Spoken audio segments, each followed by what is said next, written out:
Hello, Vol Nation. Welcome to another episode of Believe in Tennessee Football.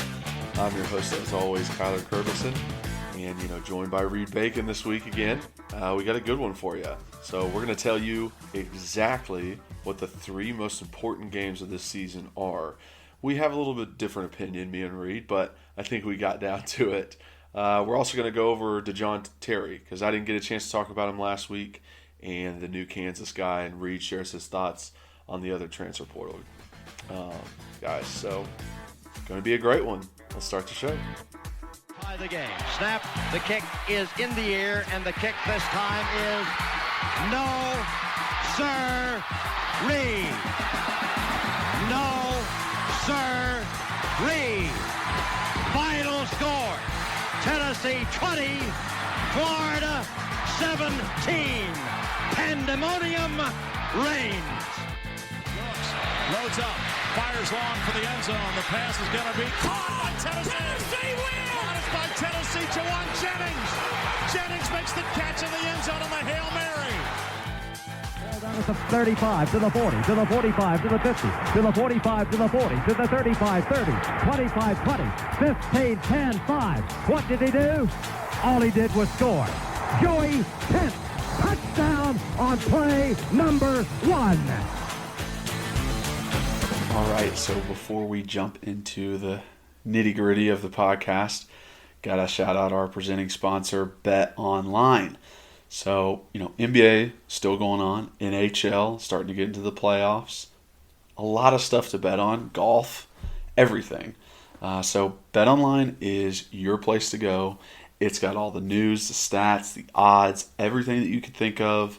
It's the best place that you can bet, and everybody loves getting a little bit of cash on the side. So go over to betonline.ag or use your mobile device and sign up and get a 50% welcome bonus on your first deposit. So helping you out just for signing up, and it's free to sign up, so why not? Bet Online, your online sportsbook experts. Okay, welcome in everybody. So super excited to have my co-host back with Reed. And like I said in the intro, going to be breaking down the most important games for the Vols this year. But first, let's get into some of the transfers Reed didn't get to talk about last week. First off, Reed, how you doing? What's going on, buddy? Feel like it's been forever since I seen your pretty face. I actually was just going to say the same thing. It does seem like we talk multiple times a week, and then not doing the podcast last week was kind of weird. So, and then listening to you, I was like, yeah, it's kind of like it used to be. And then I was like, I heard you said I suck. So, I basically quit. I quit for a day. So I was like, I'm done with this loser. Reed was pretty upset with me. And then I went on Sports Animal in Knoxville and didn't mention your name. And yeah. Oh yeah, I forgot about that. I thought he was gonna have a mutiny on my hands, but I'm glad you're still staying on. I appreciate you being here. Yeah. I want a new contract. Yeah. So I'm ready to rock and roll. I want to jump in and have you talk about Big John Terry. I want to hear what you think about Big DT. And then because you talked about all the other ones, and so I want to hear what you have to say about him, and then I'm going to jump in and talk about some of these transfers. Yeah, for sure. So I am excited about DeJoun Terry. The reason I'm excited about him, and I was looking up stuff in his past and everything. His first year of football was his senior year of high school. So that's the reason why this guy didn't have like a bunch of SEC offers. I mean, he's got the size for it, but he just got into football, and it was so funny. He actually got crossed up playing basketball, put on his ass, and had an epiphany and was like, what am I doing here? Like, why am I out in this court? I need to go play football. I didn't know that. That's funny. Did you see that online or something? Yeah, I saw it online. And apparently his brother was like, bro, you need to play football. I don't know why you're not, because he was 6'4", 350 playing basketball. Yeah. And he got crossed up and was like, yeah, what am I doing out here? I'm not getting any offers. Like, this is fun, but nothing's going to come out of it. Right. So he went and played football. First year was senior year of high school. So he's played 3 total years of football. So he's so raw. It almost like reminds me of when it like you watch a great show or great movie and you almost go like, I wish I could go back to when I didn't watch that so I could watch it again and enjoy it for the first time. It's like he's enjoying football for the first time as an adult. Right. When we fell in love with football, I started playing when I was 8. So it's like 8, 9, and 10 is when I fell in love with football. I can't imagine 18, 19, and 20 being when you fall in love with football. I feel like that's just like a cool experience to have.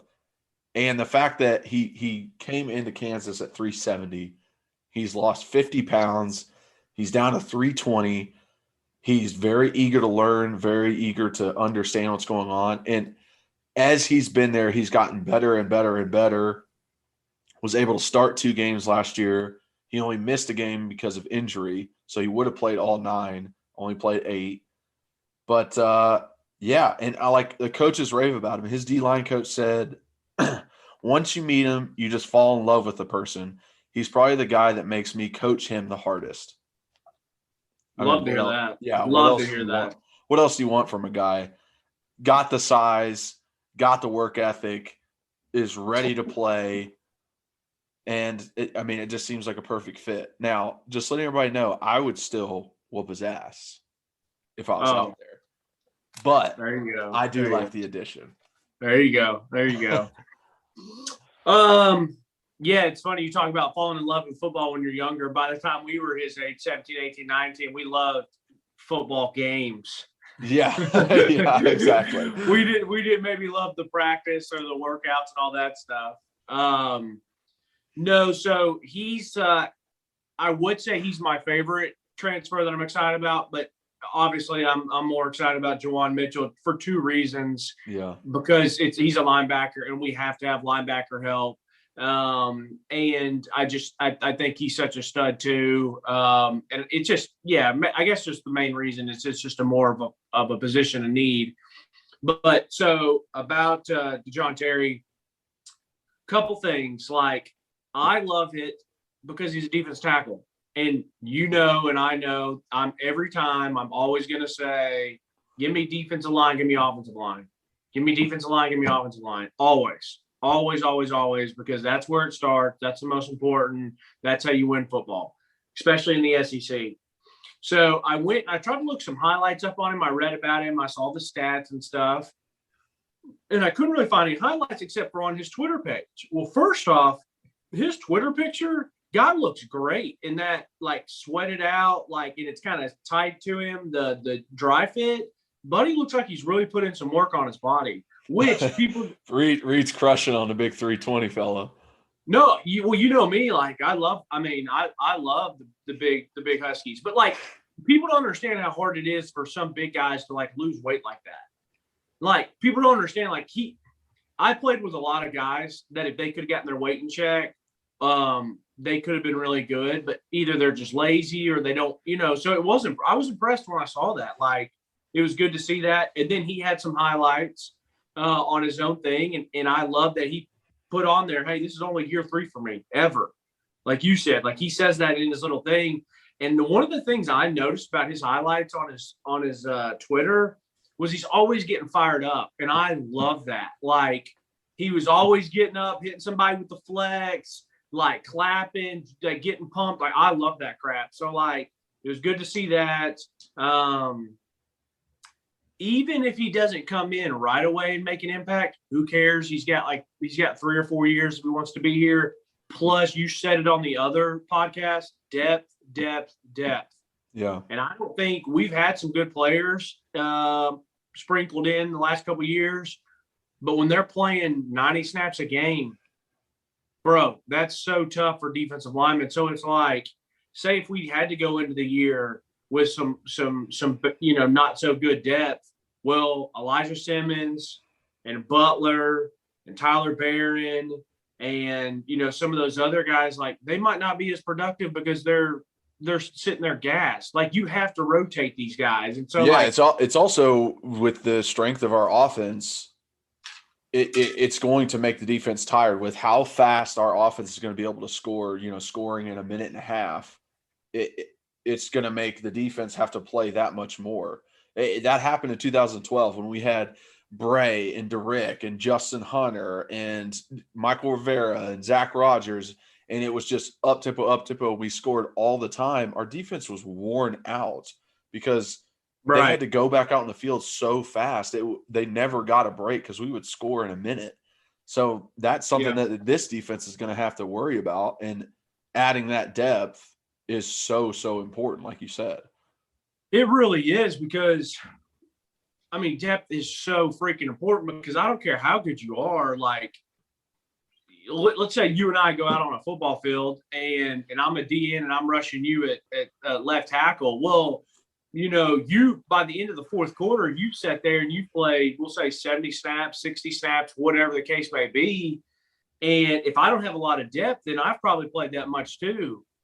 But what happens when I do have depth and it's a big third down and I've only rushed 45 times and I'm coming in against you on your 78th play, 79th play? Like, I have the advantage. I 100% have the advantage. Like, my legs should be more fresh. Like, I should be ready to go. Like, so depth is huge because it makes people better. Like, if we had to sit here and watch a game, and we watched, like I said, Tyler Barron, an edge guy, we'll just say him. Like, if I watched him and he was out there for 70 something, 80 plays, and then we watched another game and it was only maybe 55, 60, I guarantee he would have been more productive or more fresh or just more pop off. You see what I'm saying? Yes. So I love it just for depth.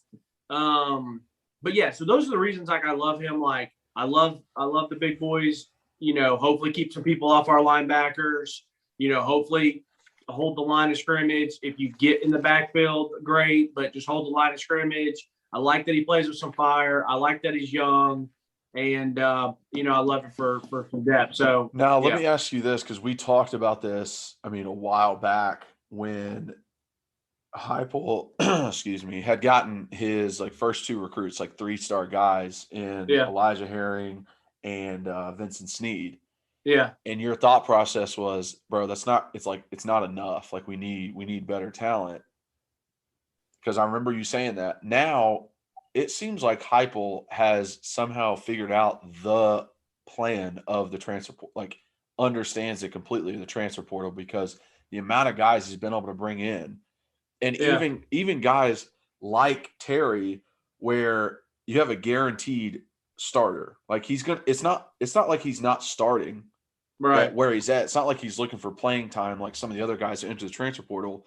He's starting there. Juwan Mitchell is starting at Texas. So he's still able to bring those guys in. I'm very impressed with the fact that he's gotten so much talent out of this transfer portal. And in the meantime, also bringing in, a Taven Jackson at quarterback with the 2022 class. So the recruiting aspect of Heupel has been pretty good. I'm still worried about, I hate recruiting so freaking much, because you're forced to talk out of both sides of your mouth because it is so important. But then again, it's also so lame. And let me just say this. Every time I'm on Twitter and someone's retweeted something and one of these high school kids that are like, yeah, blessed to receive my offer, I swear to you, I've seen at least probably 4 or 5 or 6 of them. They're like, blessed to receive my first SEC offer.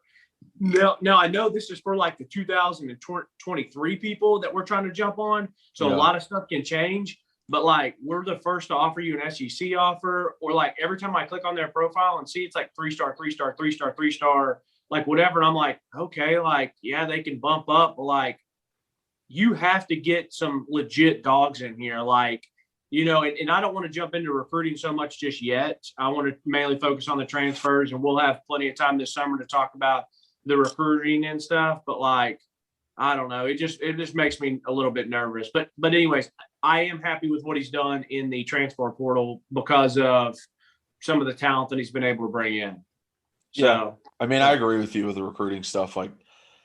I think that's one of the reasons why I've never been really good with names on the team, because when it comes to recruiting, I never paid attention Yeah, to yeah, like the recruiting classes, whatever is happening. Even when I played, I didn't pay attention to who was coming in, because I'll remember your name. I'll know your name when you show me something. And agreed. that's Agreed. how I thought when I was playing. When I was redshirt junior, redshirt senior, and new guys came in, it was like, hey, I might remember your name, maybe, but half of you will be gone in Yeah, 3 years. So there's no point in me remembering you. And show me something out in the field, and then I'll be like, oh, I know right. who that. What's Like, it? What's it? oh, that's Yeah, John Kelly. Like, he's a yeah, very good running back.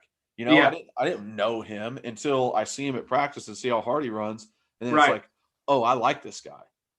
Yeah, there's just no reason to get all fired up about Reed Bacon, the 5-star linebacker from Knoxville Catholic, when he shows up and he's a trash bag, whether he's Yeah. just not that good or he doesn't work hard or whatever. Like, that's the thing that's so tough about recruiting. And like I said, okay, but anyways, yeah. So I love DT. I love that. Juwan Mitchell. So I reached out to my buddy who is a massive, massive Texas Longhorn fans, like big time. I promise you, last year, the year before that, and maybe honestly for 3 years now, I've watched more Texas than I have in my entire life because of him. And so we watch, and I'm gonna tell you right now, when I heard the name Juwan Mitchell, I was like, I hope he's number 6. Because Yeah. the two players that I remembered were number 6, and then they had a linebacker number 45, which I think he just got drafted. But it was him, and I was like, dude, what I remember watching him, like, he's a player, like he's a good player. He's flying around. So I was like just relieved. I was like, thank you. We have a linebacker coming in. Give these other linebackers some help. Because the linebackers we have on the roster, when you take our guy who was going to maybe have to be number 1 and you can put him in at number 2, huge difference. So like, and I'm not saying whether it's weak side or strong inside, but I'm just saying, like, he doesn't have to be the number 1 guy. So I love him. I love how he plays. I think he's a good, productive player. I think he's definitely going to be good for us. Everybody was, and I know on Twitter and stuff, people are joking, and half these accounts are all troll accounts, but people were like, I know they're joking, but I think hopefully some people aren't too serious. Like, oh, wow, getting him now, we're going to be this much better and that much better. Like, I don't think him personally changes a win-loss record. Just like I told you, I didn't think Henry T was going to change a win-loss record one way or the other for us. So it's like, it is really such a team thing, but I love that he came in. And what my Texas buddy told me, what he mentioned was that the reason Juwan Mitchell left was because he got into it with the strength coach like 2 years ago. Now, I don't know exactly why, what it was. I don't know if he was being a punk, college kid, and the strength coach was just being a typical doucher strength coach or whatever, but he was going to quit the team. And it was Tom Herman that was like, no, please, we need you, stay, come on, you're going to be a leader of this team, da-da-da-da. And then obviously he plays this year. All this stuff happens. He's like, I just need a fresh start. Like, I'm getting out of here. Like, now, when Herman got fired, the strength coach got fired too, but he just wanted like a fresh start or restart. So I'm happy that he landed with us. And, but I'm just saying, when I've watched the kid play, he's just like, he's a good player. Like he is. So I was happy about him. Some of the other transfers, you hit it on the head with Caleb Tremblay from USC. Like, everybody was fired up when we first got him, and he was a 4-star and all this. I went back and looked at his stats. Like, I'll be surprised, like you said, if he's any more than a depth guy, which, hey, I'm fine with that. Like, come in, play your role, give us 12, 15 snaps a game, maybe, I don't know, and just, be productive. When you come in as a sub, just don't make it super obvious that subs are in or whatever, and just play your role, And I mean, like I said in the last one, like I think he has some hurdles to jump over where he's 270, which is too light to play 3 technique, and he's too slow to play DN, so he needs to put on weight. Right. And he has a good pass rush when he's one-on-one with a guard, but like taking on the double teams, just being a run stopper is stuff that he has to work on. Like he's not at the level of a starting SEC defensive tackle. He was a sub guy, sometimes starting at USC, didn't get every snap at USC in the Pac-12. Right. So this is Right. a different league. Different parameters are needed for you to be successful here. And I think the most important thing for him is to help other people around him, because he's like a sixth year. He's so much more knowledgeable, I would guess, than a lot of the other guys. And being able to be like, hey, it's going to be better if I take on the center and the guard, pull them with me, and Juwan isn't blocked. Juwan's a free runner at the running back and makes the tackle. Like, that's going to be more productive than me trying to fight off this block. Yeah. Yeah. Well, then, want to jump in Javonte Payton, watch a little bit of him. Yeah. It sketches me out a little bit because of like, I guess, he came out of college and then he went back to JUCO and then he went somewhere else and then he's going to be here, there, and everywhere else. And now he's back here. So like, I'm fine with it. Like, hey, if he comes in and helps us, that stuff just kind of sketches me out when guys are like 3 or 4 different places and their recruitment this and their recruitment that. But I get it. It's weird. It's it's not a good look for him. Yes. Or anything like that. But at the same time, in no way do I think if he stays the rest of his career here. Well, he only has 1 more year, right? Or I guess. Yeah, I don't even know. But in no way, shape, or form is he above Jones Jr. or Hyatt. He's the third. He's the third guy. So if the third best wide receiver is a little bit of a handful and leaves, or is like flaky, I'm not that upset about it. But if he can be there and be a productive part of the offense and can add depth, I'm excited. I'm happy.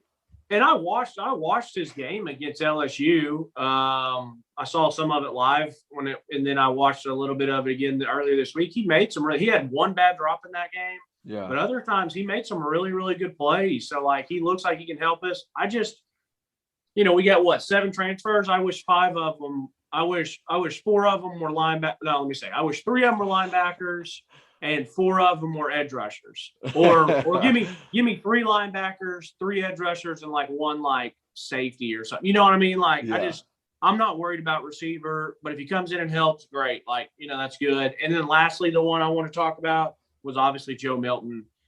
And I know so many fans are excited about him. And I'll be honest, I have not gone back and watched any of his highlights or just any of the game film. Like I say game film, I don't actually have like the database, but you can go to YouTube and just watch a game. And like you said, and I've said this about Caden Salter. I've said about like, all these other guys when they came in, like they have such a hill to climb, like you said, that they have to be head and shoulders above everybody else to get the starting nod. So if Joe Milton's our starter day 1, like good for us, because that means he's a baller in Heupel's eyes. But I don't see that happening. I still think it's Hendon Hooker, Harrison Bailey, or probably Maurer. Yeah, I agree. How do you feel about Toto going to Alabama? Because you didn't get a chance to talk about that. I'm just so sick of people like listening about it here, there, and everywhere else. Like, I don't know. I don't have mixed emotions. Like, I don't really care that he's on our team anymore.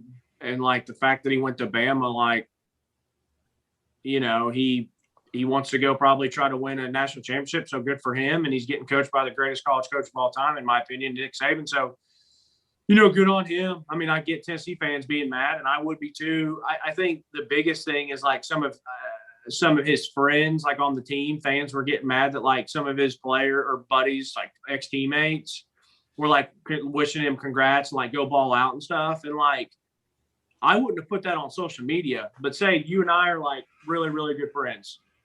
And we were, really good buddies when we were playing together. So let's just say we're Knoxville Catholic.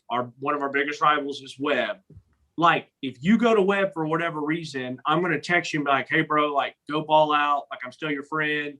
And when I see you, like, I'd make a joke like, hey, when I see you pulling on a guard, like I'm going to chop your knees off. You know what I mean? Like, so, it's the same thing. Like some of these guys, like, hey, like go ball out. Like, and that's how competitives are. I mean, that's how I am. Like when I play a friend, like when I'm playing against them, like I don't like them at that time. Like I want to beat you in Xbox or pick up hoops or whatever. And then after that, I can be all good. But I know that just the UT fans don't like seeing that. And I do agree with you. Like, I don't want the kid to like get hurt or anything like that, but I don't want to see him do well. Like he's going to, a rival school. Like I hope we beat Bama, but I don't know. The whole situation is just, I see both sides of it, but I'm just done talking about it. And we'll see if he even starts or what happens. And I guess the only other thing that I had some people arguing with me about is they're like, all he had to do is stay here one more year. And then he could have easily been in the NFL. And I was like, he's going to Bama. Like, even if he doesn't play, like they still get people drafted. Clemson, like Bama, Ohio State, some of these big schools, like they still get guys drafted who are like rotational guys or don't play as much. And like, he's getting coached by Nick Saban. So if you want to go to the league and that's all that matters, well, yeah, you could have stayed here and been in the league, or you can go get coached by Nick Saban, possibly win a national championship, and still go to the league. So, like, I just don't think people who are saying if he stayed at Tennessee had a better chance in the league. Like, no, it's the NFL. Like, if they think you're good enough, they're going to at least draft you and give you an opportunity. Yeah, but do you think him being a backup this next year, maybe being a rotational player the year after, or starting for Tennessee this year and leading the defense and tackles, which scenario would you think he would get drafted higher? Because I would think it would be the Tennessee scenario. What if he goes out and puts a bunch of garbage on film at UT? It doesn't matter. Like, what if he comes? I don't care if he stayed and he had 106 tackles and 3 sacks and 2 interceptions. Like, yeah, that sounds good, but we're not the ones breaking down his film. What if he's not taking on blocks well? What if he's not good in the open field? What if these NFL scouts are seeing something they're not pumped about? Like, you know what I mean? Like, yeah. So, I think it's what he puts on film. And, bro, it's still Alabama. Like, it's Nick Saban. Like, he's going to get an opportunity in the NFL. That's all that matters. Like, he's going to get an opportunity in the NFL, and we don't know if he's going to start or not. Like, the kid's going to have a good shot to play a good amount or start down there. I'm not saying he is. I'm just saying he'll have a good chance at it because he is a good player. Yeah. So disappeared at times last year, but he's still a decent player. Yeah. Well, hell, I'm the one that was telling you definitely didn't want to lose him. I was like, screw him, like whatever, like let's go. Yeah, well, I was so freaking concerned about the linebacker depth and the linebackers we had. I wanted him to stay. I know. Anyways, well, that's all I had to say on transfers. I love big DT. I'm fired up for him. If Joe Milton's our starting quarterback, that's awesome because that means he had an incredibly good camp and he's a baller and Heupel likes him. I just don't see it happening. Javonte Payton, yeah, I like him. I think he's going to be pretty good, but I already trust our wide receivers. And so just give me all the Juwan Mitchells you got because that's our biggest need, and I think he's a ball player. All right, let's jump into – we're not breaking down the schedule, folks. We are going to play a little game. We're going to play a little game. And last time we played a game, it was the biggest 5 things in the offseason, and I beat Kyler in that one. So really? Okay. We should have put up a poll to see if you won. Yeah, I got some good ones here. And the reason I'm very confident in my arguing ability on this one is because I was just arguing with a bunch of my buddies on Xbox Live a couple nights ago about the schedule. So, all right, we're each going to pick 3 games. We're going to start going from 3, 2 to 1. So 3's obviously the third most important. Then we'll go to the second, and then we'll talk about the most important game of the year. And since it is your podcast and you are the star, then I'll go first. Right. Okay, go ahead there, Reed. No, I'm just kidding. If you know yours, you can go ahead and go first. Yeah, so I guess number 3, the third most important game in my eyes is South Carolina. And the reason why I say that, with Shane Beamer being the first-year head coach, it's in the middle of the season. It's definitely going to be one of those games where we could win this or we could lose this. And as Heupel, you're going to be graded versus another first-year coach. It is first-year coach versus first-year coach. It's always seen as like you suck if you lose to the guy who's in the same boat as you. And South Carolina had their pick of the litter before us. We got Heupel after, and they brought him from Oklahoma. It's they both coached at Oklahoma. I think that whole dynamic of it, and then also it's an SEC East team. It's a team that we have gone back and forth with. It's not one of those teams like the Bama, the Georgia, the Florida, where it's, we got to get lucky to win those games. It's one of those teams where we should beat them, and when we don't, it's a very bad year for us. Hence 2016 when we lost to them, and it made us lose the SEC East. I just think it's a very important game. I think it's going to matter for bowls.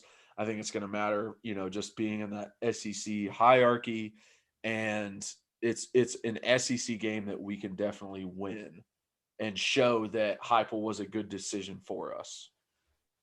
One thing you didn't mention is it's a home game. And I think that adds a little pressure to UT. Like we went down there and beat them last year, so you should be able to beat them at home this year, which you didn't mention. But I think fans look at that type stuff. South Carolina at South Carolina, like, yeah, it's a little bit more of a toss-up. But Tennessee fans are like, South Carolina and Neyland, oh, we should definitely win. So you know, yeah, I there is definitely a advantage when you're playing in Neyland. Like it makes a big difference. I wouldn't say that the importance level is different when it's a home game or an away game. I don't know, bro. I mean, I get what you're saying. Like, it's just important, period. But like for optics wise, like, I don't think it looks great if we lose to South Carolina at home. All right. So for number 3,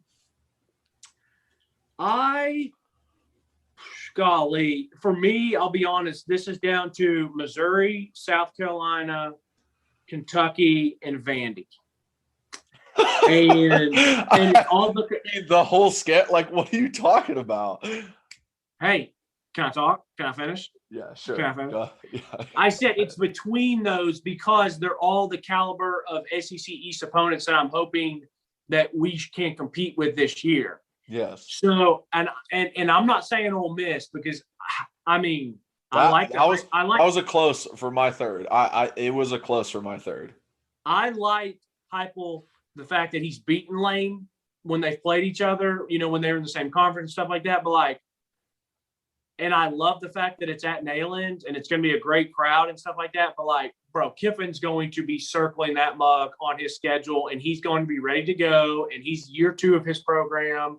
So like, I don't think that was important. I think that's like, if we win that game, like kudos, like good win type deal. So I don't know how important that is, but I will. Oh gosh, this is tough.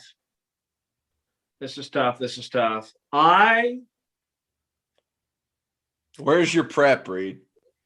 No. It doesn't matter about my prep. Like I'm just because I might have even changed. Like, here. Let me say this real quick. This is why I'm thinking this.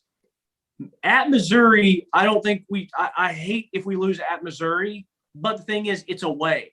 So like, I would flop. Say if you're Missouri at home and South Carolina away, then I think you're supposed to win Missouri and you potentially lose South Carolina just because it's home and away. Because I think those teams are going to be probably pretty even. You get my logic? You see what I'm thinking there? Yes, but yeah. So you're saying it's more important to have a home win than an away win? No, it's not more important. I think it's the fans and the coaches and the media think that you should have a better chance to win at Neyland than away. Does that make sense? Yeah. Yeah. So if you just take South Carolina and Missouri, then I think they're both a toss-up. But when you have to play one at home or one away, I think it changes. So that's why I'm literally struggling with that. And I don't know what I want to go with. But you know what? I'm going on I'm changing course. Third biggest game in my opinion is at Kentucky. And you know why? and you know what? I might change this in a later podcast, but I'm going to do this. I'm going to do this for two reasons. Looking at this schedule, it's going to be after a loss at Alabama and a bye week. And so I think that is such an important game because if we've gone through the middle of the season and we've taken some lumps and we've gotten our butt, we got, say if we lose to Ole Miss and then we lose pretty bad to Bama and then it's a bye week. Well, you know how it is. It's that like end of October, early November, like kind of lull, like where we sit as a team. We're like, hey, we still want to make a bowl game. That's all we want. We want a bowl game. We want to get there. And it's like, if we just got smashed, how does Heupel do after getting smashed to Bama and having an off week to get these guys ready and going up to Kentucky? Because Kentucky came in here and handed it to us last year because of Jaron Garantano, that loser.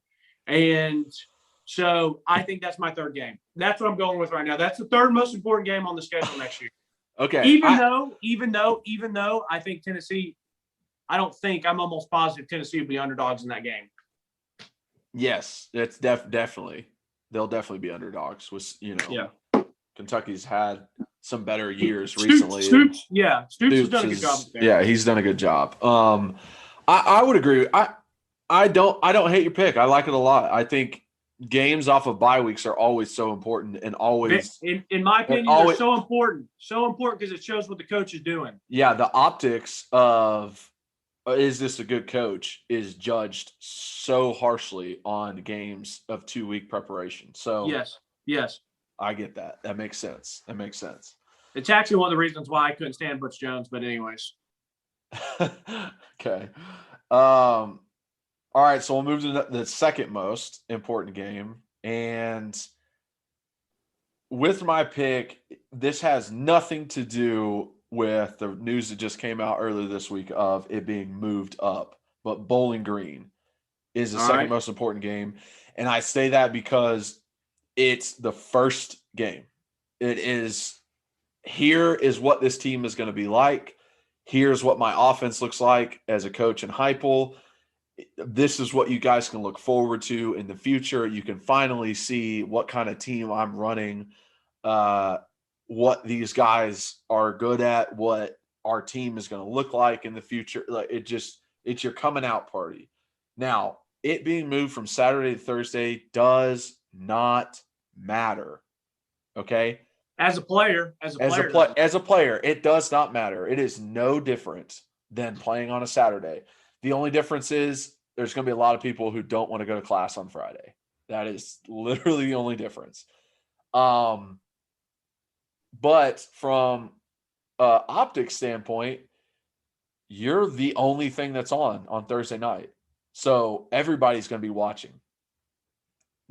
Just regular college football fans who aren't even SEC fans, who aren't even Tennessee fans, will watch because, football's back.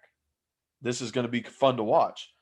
So it's just an important coming out party for Heupel, and that is what everyone is looking forward to. I mean, it's always the first game of the season, and he should definitely just blow them out of the water because it is Bowling Green. And if he doesn't, it'll look like, Georgia Southern or Georgia State? Yeah. A couple years ago with Butch. It'll look like not Butch. Oh, with Jeremy. It'll look like the Appy State with Butch. Yeah.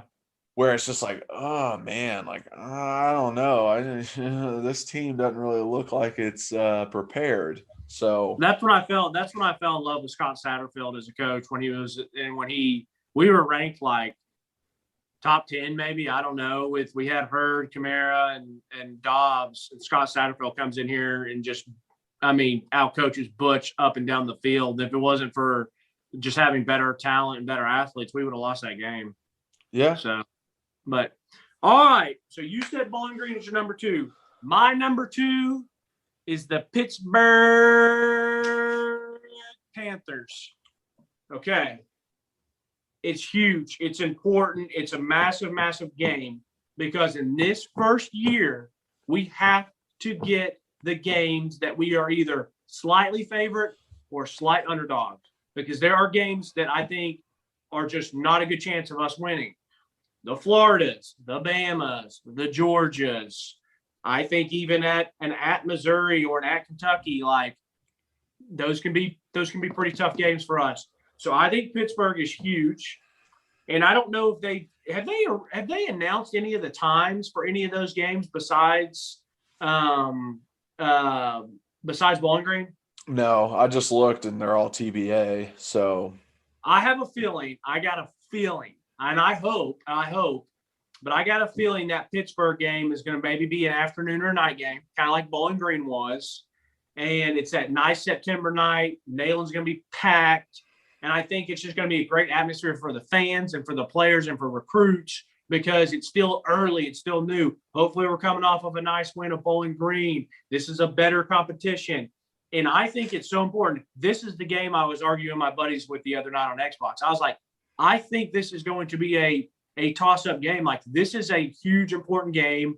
And like, no, we should beat Pittsburgh. It's Pittsburgh. Like, we're the University of Tennessee. We should be able to roll the ball out and always beat them. I said, guys, I agree with that over the history of time. But, Pittsburgh. Have they been watching? Have they been watching? That's my point. That's what I said. I was like, are you guys just trying to troll me or are you being serious? And, like, they had some troll in there, but they were also being kind of serious. I was like, guys, like, you're the fans. You're the reason, like, that we have to deal with firing a coach every 3 years. Like, because it's like, oh, Pittsburgh, if you don't beat them. I said, let me remind you guys something. I said, we were all in a car driving down for a bachelor party, and we were going through the schedule. There was like 7 of us in a car, and we were going around talking about UT schedule that year.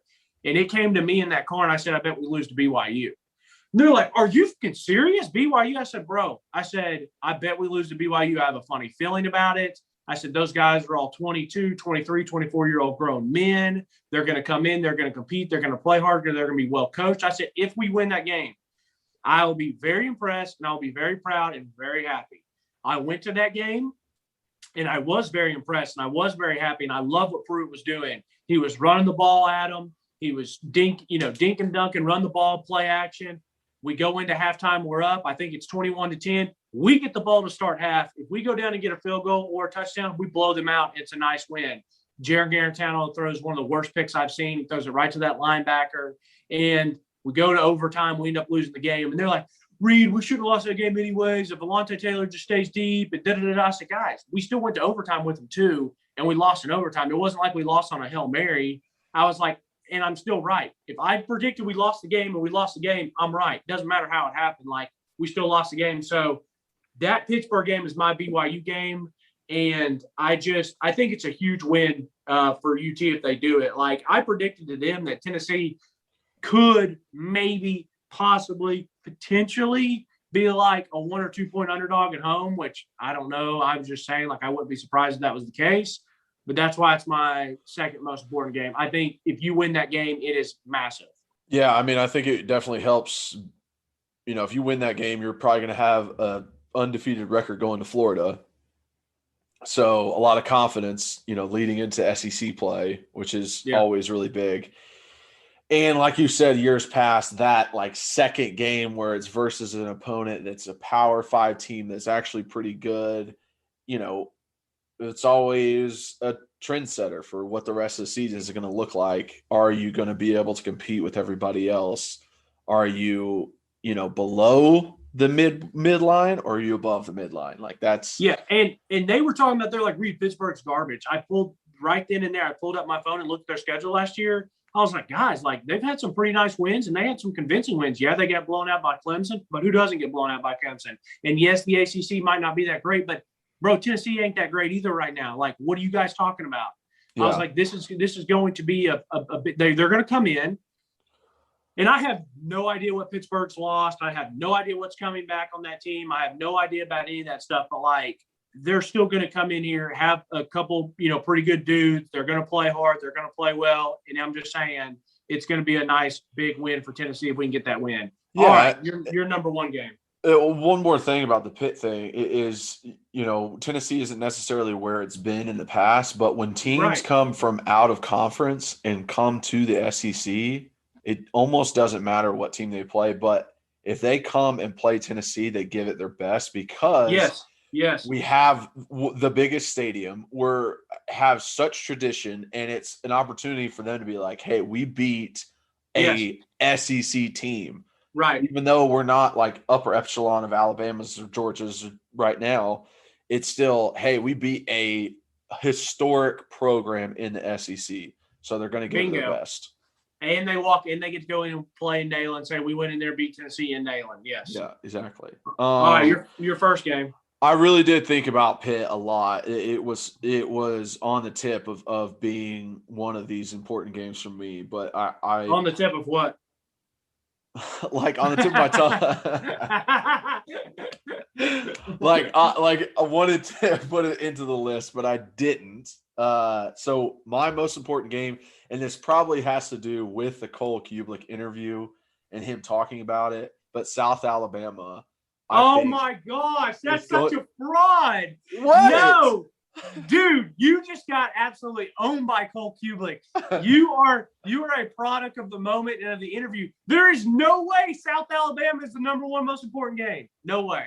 Listen, the reason why it's important is because of where it's located on the schedule and it being one of those games where if South Alabama plays well and they have Jake Bentley, they could give us a run for our money, which is very nerve-wracking.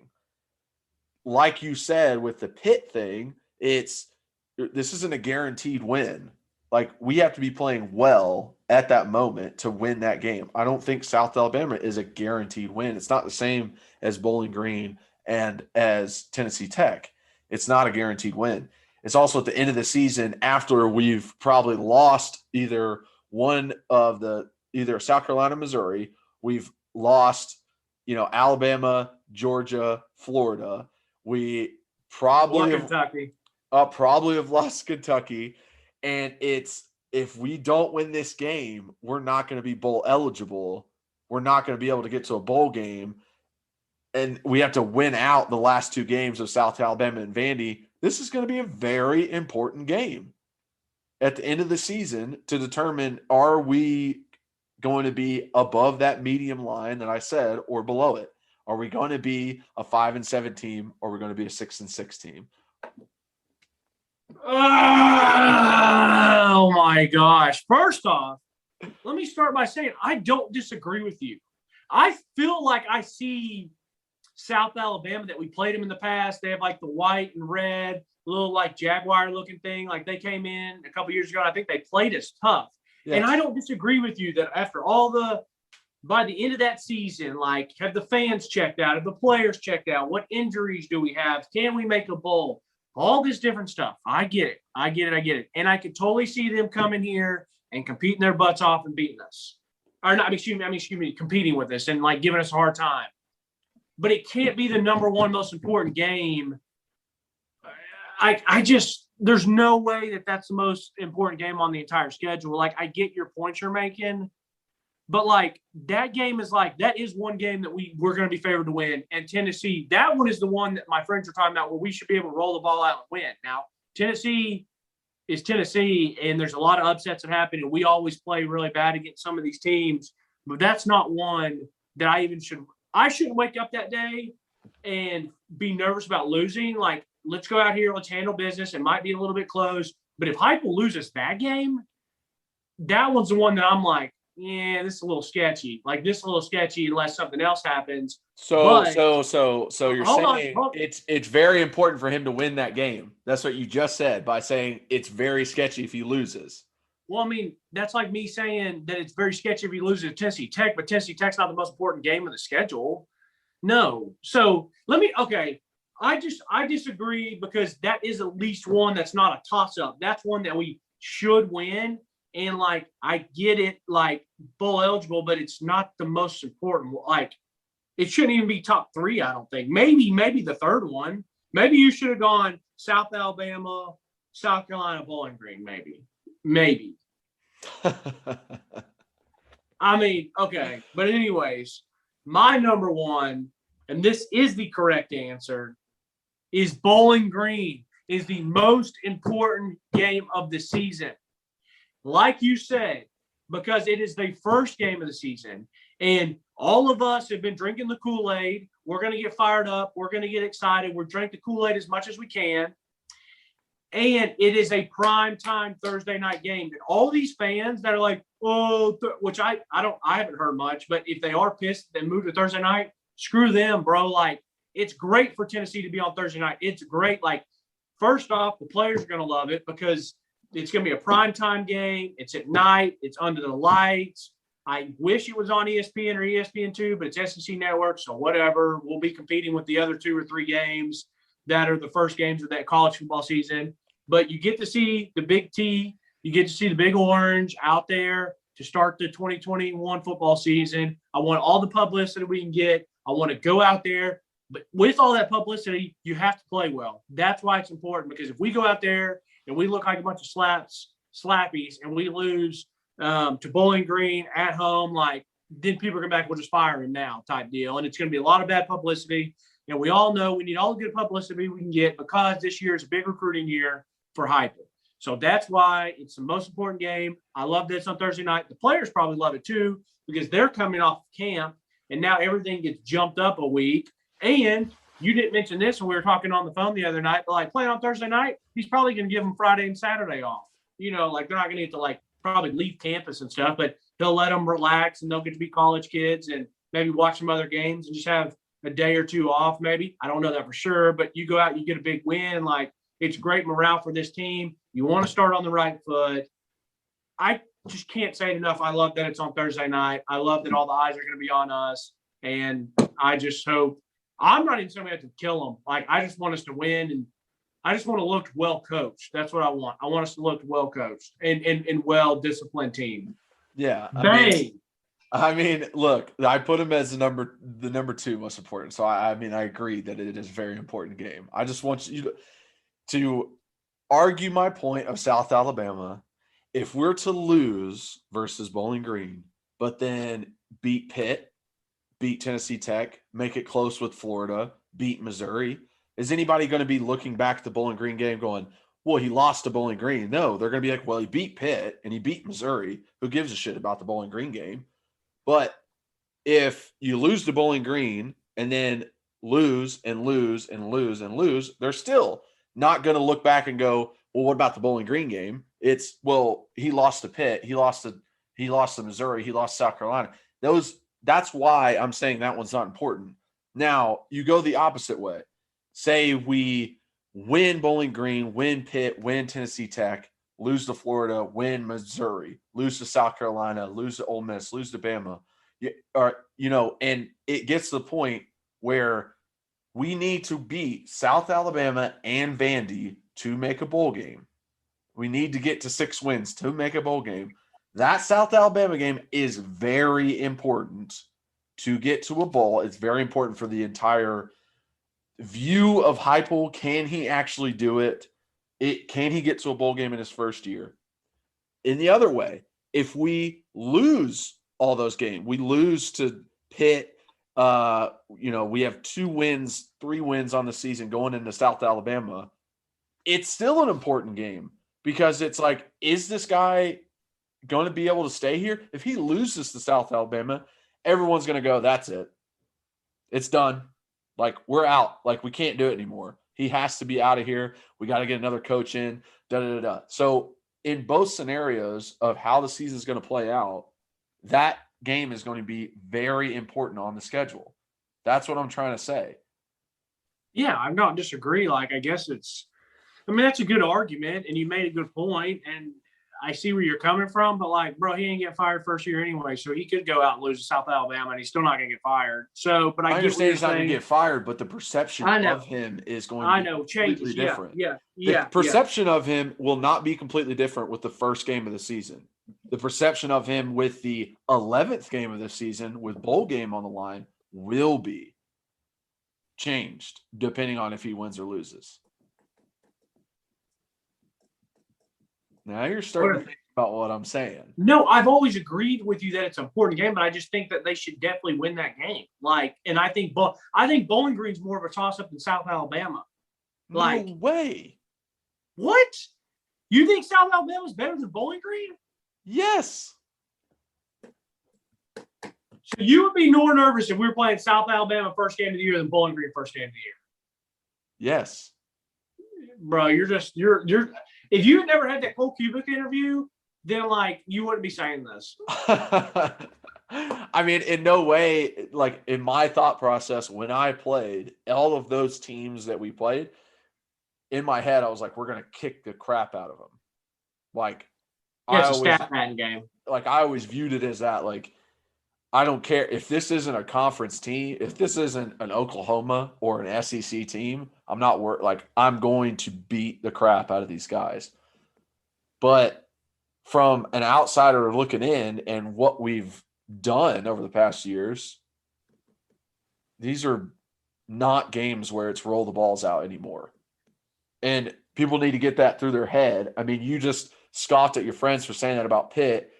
It's the same thing with these other ones. Not Tennessee Tech, I mean, but it's the same thing. Like, they're on the same plane where it's not roll the balls out anymore. This is not the same Tennessee as it was before. I don't disagree, but it's just, let me think about it. I just can't say that South Alabama's the most important game of the year. I mean, that's insane to me. It's insane. It's insane. But hey, you know what? Every one of them's important, and it's always the next one that's important because it's the next one. Exactly. So maybe that's why Bowling Green's the most important right now in your eyes, because it's the next It's one. the next one, baby. Can't get South Alabama until we play Bowling Green. All right, I'm done with this today. All right, thank you guys for coming on. Thank you for coming on. Thank you for watching, listening. Rate and subscribe, please. You know, we're presented by Bet Online. They're the best. If you're betting on any sports games, definitely go to them. Follow us on social media at Kyler Curbison, Facebook, Instagram, and Twitter. At rbacon26 on Twitter for Reed.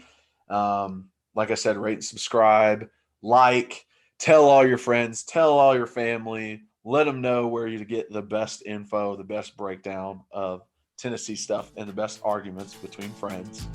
But yeah, that's it today. And as always, go Vols.